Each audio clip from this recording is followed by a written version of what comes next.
আকাশবাণী খবর পড়ছি প্রবাল বন্দ্যোপাধ্যায়। এখনকার বিশেষ বিশেষ খবর। প্রধানমন্ত্রী নরেন্দ্র মোদী বলেছেন, অপারেশন সিন্দুর শুধু একটি নাম নয়, তা দেশবাসীর যৌথ আবেগ ও ক্ষমতার প্রতীক। এই অভিযান সাময়িকভাবে স্থগিত রাখার অর্থ এই নয় যে ভারত আগামী দিনে পাকিস্তানের গতিবিধির উপর কোনো রকম নজর রাখবে না। কেন্দ্রীয় মন্ত্রী ও বিজেপি সভাপতি জগৎ প্রকাশ নাড্ডা, স্বরাষ্ট্রমন্ত্রী অমিত শাহ ও বিদেশমন্ত্রী ডক্টর এস জয়শঙ্কর প্রধানমন্ত্রীর ভাষণের ভূয়সী প্রশংসা করেছেন। ভারত ও পাকিস্তানের মধ্যে ডিজিএমও স্তরে বৈঠকে স্থির হয়েছে, সীমান্ত ও অগ্রবর্তী চৌকিগুলোতে সেনা হ্রাস করা হবে।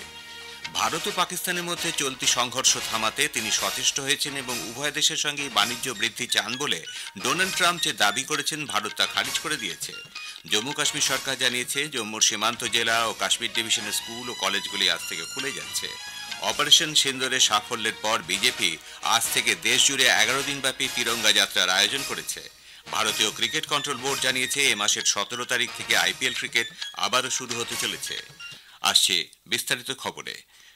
প্রধানমন্ত্রী নরেন্দ্র মোদী বলেছেন, ভারতীয় সেনাবাহিনীর অপারেশন সিন্দুর শুধু একটি নাম নয়, এটি দেশবাসীর যৌথ আবেগ ও ক্ষমতার প্রতীক। গত সন্ধ্যায় জাতির উদ্দেশ্যে ভাষণে তিনি বলেন, এই অভিযান সাময়িকভাবে বন্ধ রাখার অর্থ এই নয় যে ভারত আগামী দিনে পাকিস্তানের গতিবিধির উপর নজর রাখবে না। অপারেশন সিন্দুরের সাফল্যের জন্য সেনা, গোয়েন্দা বাহিনী ও বিজ্ঞানীদের কুর্নিশ জানান তিনি। প্রধানমন্ত্রী বলেন, ভারতের আক্রমণের মুখে পাকিস্তান গোটা বিশ্বে সাহায্য চেয়ে ব্যর্থ হয়ে ডিজিএমওকে টেলিফোন করে। ইতোমধ্যে ভারত তাদের সন্ত্রাসবাদী ডেরাগুলি ধ্বংসস্তূপে পরিণত করেছিল। শুধু তাই নয়, তাদের যাবতীয় পরিকাঠামো ভেঙে গুঁড়িয়ে দিয়েছিল।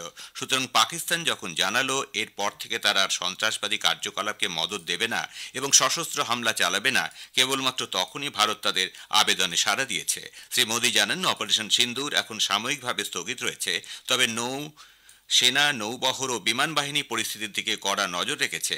আগামী দিনে পাকিস্তান কি ভূমিকা নেয় সেদিকে নজর রেখেই পরবর্তী পদক্ষেপ স্থির করা হবে। তিনি আরও বলেন, এই অভিযান সন্ত্রাসবাদের বিরুদ্ধে দেশের নতুন অবস্থানের পরিচায়ক।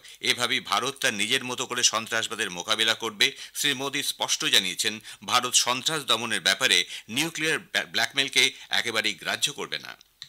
पहला, भारत पर आतंकी हमला हुआ तो मुंह तोड़ जवाब दिया जाएगा। हम अपने तरीके से अपनी शर्तों पर जवाब देकर रहेंगे। हर उस जगह जाकर कठोर कार्रवाई करेंगे जहां से आतंकी जड़ें निकलती हैं। दूसरा, कोई भी न्यूक्लियर ब्लैकमेल भारत नहीं सहेगा। न्यूक्लियर ब्लैकमेल की आड़ में पनप रहे आतंकी ठिकानों पर भारत सटीक और निर्णायक प्रहार करे। तीसरा, हम आतंक की सरपरस्त सरकार और आतंक के आकाओं को अलग अलग नहीं देखेंगे। তিনি সেনাবাহিনীর যৌথ সাফল্যের সমস্ত কৃতিত্ব দেশের প্রতিটি মা, বোন ও কন্যার প্রতি উৎসর্গ করেছেন। প্রধানমন্ত্রী জানিয়েছেন, পৃথিবীর প্রতিটি সন্ত্রাসবাদী হামলার পিছনে বাহালপুর ও মরিদকের ভূমিকা রয়েছে। এই কুখ্যাত জায়গাগুলি সন্ত্রাসবাদের বিশ্ববিদ্যালয় হিসেবে পরিচিত। ভারতে নির্মিত আকাশ যুদ্ধ প্রতিরোধ ইউনিট ও অন্যান্য যুদ্ধাস্ত্র ব্যবহার করে অপারেশন সিন্দুরে সাফল্য এসেছে বলে তিনি উল্লেখ করেন। তিনি বলেন, এবার থেকে ভারতের ঘোষিত নীতি হল, পাকিস্তানের সঙ্গে কথা হলে তা পাক অধিকৃত কাশ্মীর এবং সন্ত্রাসবাদ নিয়েই হবে। তিনি মনে করিয়ে দিয়েছেন, সন্ত্রাসবাদী হামলা এবং বাণিজ্য একই সঙ্গে চলতে পারে না, তেমনি নদীর জল এবং রক্ত কখনো একই খাতে বইবে না। अगर पाकिस्तान से बात होगी तो टेररिज्म पर ही होगी। अगर पाकिस्तान से बात होगी तो पाक ऑक्युपाइड कश्मीर पीओके उस पर ही होगी। भारत का मत एकदम स्पष्ट है, टेरर और टॉक एक साथ नहीं हो सकते। टेरर और ट्रेड एक साथ नहीं चल सकते। তিনি মনে করিয়ে দিয়েছেন, পাকিস্তান যদি সন্ত্রাসবাদীদের ফের মদত দেয় তাহলে একদিন তারা তাদের গোটা দেশকেই ধ্বংস করে দেবে।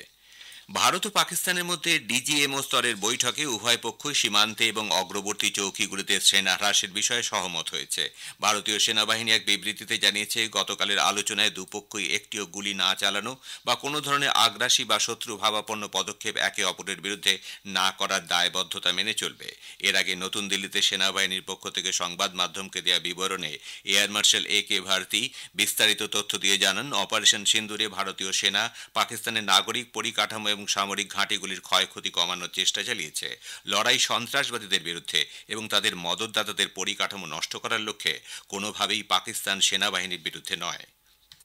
The numerous waves of drones and unmanned combat aerial vehicles employed by Pakistan were also thwarted by the indigenously developed soft and hard kill counter-US systems and the well-trained Indian air defense personnel.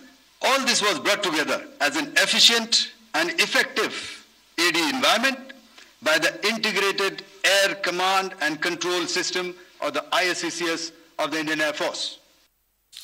Director general of military operation lieutenant general Rajiv Ghai বলেছেন, শত্রুপক্ষের আকাশপথে আক্রমণের আশঙ্কায় অনেক আগে থেকেই প্রস্তুতি নেওয়া হয়েছিল। ভারতের বহুস্তরীয় আকাশ সুরক্ষা ব্যবস্থাকে পাকিস্তান ভেদ করতে পারেনি। ডিজিএম ও সেনাবাহিনীকে সহযোগিতা করার জন্য বিএসএফ এর ভূয়সী প্রশংসা করেছেন। Director general naval operation vice admiral M A Pramod বলেছেন, সমস্ত দিক থেকে আঘাত প্রতিরোধ করার শক্তি নৌবাহিনী রয়েছে। ডিজিএমও জানিয়েছেন, নৌবাহিনী সবসময় নজরদারি, তল্লাশি এবং চিহ্নিতকরণের কাজ চালিয়ে যাচ্ছে। সেই সঙ্গে আকাশপথে উপরেও তারা তীব্র দৃষ্টি রেখেছে। কেন্দ্রীয় মন্ত্রী ও বিজেপি সভাপতি জগৎ প্রকাশ নাড্ডা প্রধানমন্ত্রী জাতির উদ্দেশ্যে ভাষণ সম্পর্কে মন্তব্য করতে গিয়ে বলেছেন, এর মধ্যে দিয়ে সন্ত্রাসবাদ ও পাকিস্তানের বিরুদ্ধে অনমনীয় মনোভাবের প্রতিফলন ঘটেছে। এক সোশ্যাল মিডিয়া পোস্টে বিজেপি সভাপতি বলেছেন, প্রধানমন্ত্রী অপারেশন সিন্দুরে ভারতীয় সশস্ত্র বাহিনীর শৌর্যবীর্যের উল্লেখ করে আরও একবার পাকিস্তানকে সতর্ক করে দিয়েছেন। শ্রী মোদীর ভাষণের প্রশংসা করে তিনি বলেন, ভারত সারা বিশ্বে বুদ্ধের বাণী তুলে ধরেছে, কিন্তু সেই শান্তির পথ শক্তির মধ্যে দিয়ে গেছে। ভারতীয় সশস্ত্র বাহিনীর অতুলনীয় বীরত্বকে কুর্নিশ জানিয়ে স্বরাষ্ট্রমন্ত্রী অমিত শাহ বাহিনীকে দেশের বর্ম হিসেবে বর্ণনা করে বলেছেন যে তারা শত্রু ধ্বংসকারী হিসেবে পরিচিত হয়ে উঠেছে। সোশ্যাল মিডিয়ার এক পোস্টে শ্রী শাহ প্রধানমন্ত্রী নরেন্দ্র মোদীর দৃষ্টান্তমূলক নেতৃত্বকে অভিনন্দন জানিয়ে বলেন, পায়েলগাঁওয়ের জঙ্গি হানায় নিহতরা ন্যায় বিচার পেলেন।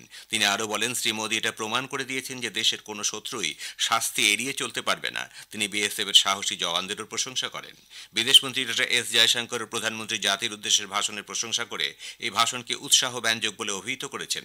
সামাজিক মাধ্যমে তিনি বলেন, অপারেশন সিন্দুরের মাধ্যমে সরকার তার প্রতিশ্রুতি পালন করেছে। ভারত ও পাকিস্তানের মধ্যে চলতি সংঘর্ষ থামাতে তিনি সচেষ্ট হয়েছেন এবং উভয় দেশের সঙ্গে বাণিজ্য বৃদ্ধি চান বলে আমেরিকার প্রেসিডেন্ট ডোনাল্ড ট্রাম্প যে দাবি করেছেন, ভারত তা খারিজ করে দিয়েছে।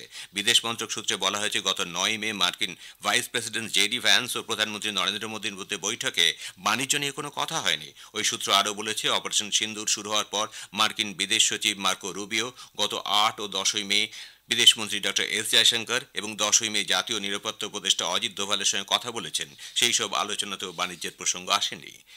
জম্মু কাশ্মীর সরকার জম্মুর সীমান্তবর্তী 9 এমন জেলা এবং কাশ্মীর ডিভিশনে আজ থেকে স্কুল কলেজ আবার খোলার সিদ্ধান্ত নিয়েছে। শিক্ষামন্ত্রী সাকিনা ইতো সামাজিক মাধ্যমে এক বার্তায় কথা জানিয়েছেন।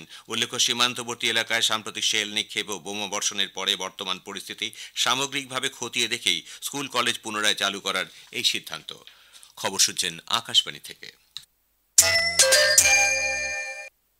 আমাদের সংবাদ শোনা যাবে ইউটিউব চ্যানেল আকাশবাণী সংবাদ বাংলা, ফেসবুক ও ইনস্টাগ্রাম আকাশবাণী সংবাদ কলকাতা এবং এক্স হ্যান্ডেল এআইআর নিউজ কলকাতাতে। অপারেশন সিন্দুরের সাফল্যের পর বিজেপি আজ থেকে 11 দিনব্যাপী তিরঙ্গা যাত্রার আয়োজন করেছে। মোদী সরকারের সংকল্পবদ্ধ নেতৃত্ব ও সশস্ত্র বাহিনীর বীরত্বকে মানুষের কাছে পৌঁছে দিতে বিজেপির আউটরিচ কর্মসূচির অঙ্গ হিসেবে এটি আয়োজন করা হয়েছে। চলতি মাসের 23 তারিখ পর্যন্ত চলা এই প্রচারাভিযানে অবসরপ্রাপ্ত সেনা ও সমাজকর্মী ছাড়াও সমাজের বিশিষ্ট ব্যক্তিবর্গকে অন্তর্ভুক্ত করা হবে। দীর্ঘ আলোচনার পর মার্কিন যুক্তরাষ্ট্র চীন পরস্পরের পণ্যের উপর আরোপিত শুল্ক উল্লেখযোগ্যভাবে কমানোর সিদ্ধান্তে উপনীত হয়েছে। দুদেশের এক যৌথ বিবৃতিতে জানানো হয়েছে, মার্কিন যুক্তরাষ্ট্র চীনা পণ্যের শুল্ক 145 থেকে কমিয়ে 30% করবে। অন্যদিকে চীন আমেরিকান পণ্যের শুল্ক 125% থেকে কমিয়ে 10% করবে। ইন্ডিয়ান প্রিমিয়ার লিগ বা আইপিএল ক্রিকেট আবারও শুরু হতে চলেছে। এ মাসের 17 তারিখ অর্থাৎ শনিবার থেকে। ভারতীয় ক্রিকেট কন্ট্রোল বোর্ড বিসিসিআই গত রাতে একথা জানায়। পায়েলগাঁও হামলার পর ভারতের অপারেশন সিন্দুর অভিযানের প্রেক্ষিতে ভারত পাক উত্তেজনার আবহে গত 9 মে আইপিএল স্থগিত করে দেওয়া হয়। খেলো ইন্ডিয়া ইউথ গেমসের 9ম দিনের শেষে মহারাষ্ট্র শীর্ষস্থান ধরে রেখেছে। 35টি সোনা, 26টি রূপো সহ মোট 86টি পদক জয় করেছে মহারাষ্ট্র। শেষ করার আগে বিশেষ খবরের কিছু অংশ আবার পড়ছে। প্রধানমন্ত্রী নরেন্দ্র মোদী বলেছেন, অপারেশন সিন্দুর শুধু একটি নাম নয়, তা দেশবাসীর যৌথ আবেগ ও ক্ষমতার প্রতীক। এই অভিযান সাময়িকভাবে স্থগিত রাখার অর্থ এই নয় যে ভারত আগামী দিনে পাকিস্তানের গতিবিধির উপর কোনো রকম নজর রাখবে না। কেন্দ্রীয় মন্ত্রী ও বিজেপি সভাপতি জেপি নাড্ডা, স্বরাষ্ট্রমন্ত্রী অমিত শাহ ও বিদেশমন্ত্রী ডক্টর এস জয়শঙ্কর প্রধানমন্ত্রীর ভাষণের ভূয়সী প্রশংসা করেছেন। ভারত ও পাকিস্তানের মধ্যে ডিজিএম স্তরে বৈঠকে স্থির হয়েছে, সীমান্ত ও অগ্রবর্তী চৌকিগুলিতে সেনা হ্রাস করা হবে। খবর শেষ হলো। এরপর শুনুন স্থানীয় সংবাদ।